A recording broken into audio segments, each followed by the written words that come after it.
maaskii oo seeraan itti fayyadamne carraa dhukkubaan qabamuu keenya hin hir'isne jechuudha. Maaskiin yookaan golga afaan funyaanii kan nu fayyadu dhukkuba COVID-19 namatti akka hin dabarsine akkasumas immoo dhukkubni kun akka nuuni nun qabanne nurraa ittisa jechuudha. Iddoo namni heddummatutti namni tokko hin godhanne jechuun carraa qabamuusaa qofa bal'isa osoo hin ta'in carraa namni biraa qabamuutis hin guddisa jechuudha. Maaskii kan kaawwachuu qabnu tokkoffaa gaafa manaa bahe namni hundumtuu kaawwachuu qaba.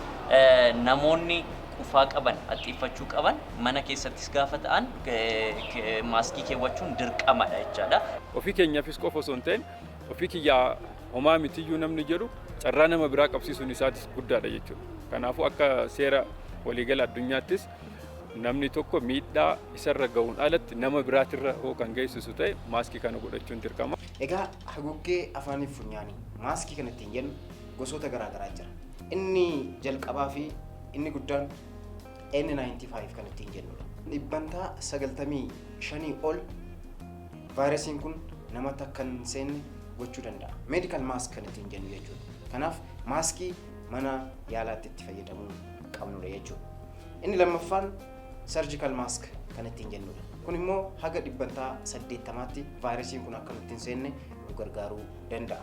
Kunis mana yaalaatti kan itti fayyadamuu qabnuu fi egaa namoonni aksesiisaa qabdanis bakkeetti kan itti fayyadamuu dandeessanidha jechuudha.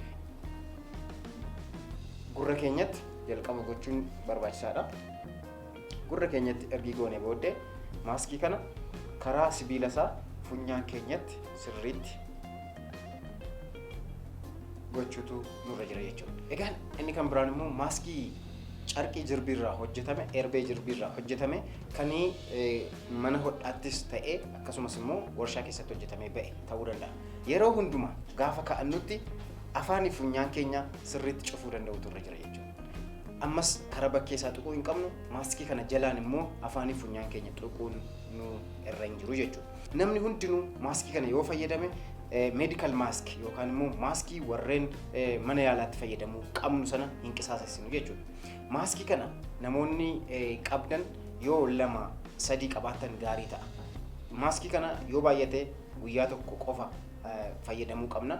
Guyyaa ergi fayyadamne booddee galgala namuunaaf bishaaniin miiccinee gaashaan utuu hin cuunfin qoorsuutu nurra jira jechuudha. Yoo gaashaan cuunfine wayyaan kun uraa qabaachuu danda'a waan ta'eef vaayirasiin karaa sanaa utaalee ba'uu danda'a akkasumas immoo nutti seenuu danda'a waan ta'eef cuunfuu hin qabnu. Bishaan lab jedheeni miiccinee fayyadamuu qabna. Tokko yoo fayyadamne akkasumas kan biraa immoo yeroo biraatti fayyadamuu qabna jechuudha. Ergaa kana kan isiniif dabarse Waldaa Hakiimota Oromiyaa, Biiroo Eegumsa Fayyaa Oromiyaa, Onesmoos Nasii Production.